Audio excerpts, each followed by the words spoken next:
Hi guys, welcome to another mini vlog. Actually ఈ మధ్య hair fall ఎక్కువ ఉంటే మమ్మీ రాగిజావ తాగమన్నారని స్టార్ట్ చేశాను. అండ్ మార్నింగ్ రాగిజావ తాగేశాక కొంచెం టైం ఉంటే మ్యాక్రెమ్ బ్యాగ్ మళ్ళీ రీస్టార్ట్ చేశాను అనమాట అల్లడం.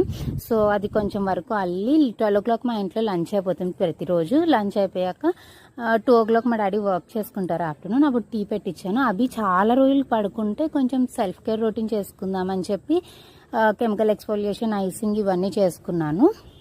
లైక్ సమ్ 20 minutes అంతే. ఆ తర్వాత అవి లేచేలోగా స్నాక్ ఐటమ్స్ అన్ని కంటైనర్స్లో ప్యాక్ చేసేసాను. యాక్చువల్లీ ఏంటంటే నేను ప్రతి సీజన్లోనూ ఈవినింగ్ టైమ్స్ జ్యూసే తాగుతాను, ఎందుకంటే నాకు టీ, కాఫీ, స్నాక్స్ అలవాట్లేదు చిన్నప్పటి నుంచి. సో చిన్నప్పుడు మా మమ్మీ కూడా ప్రతిరోజు జ్యూస్ చేసి ఇచ్చేవారు. అండ్ ఈరోజు మ్యాంగోస్ ఉన్నాయి, అందుకని చెప్పి మ్యాంగోస్ జ్యూస్ చేసుకున్న. స్వీట్ లేదని చెప్పి షుగర్ వేసేసాను. అండ్ అలాగా రొటీన్ అయిపోయింది. మినీ వ్లాగ్ అనమాట. నచ్చితే సబ్స్క్రైబ్ చేయండి. బాయ్.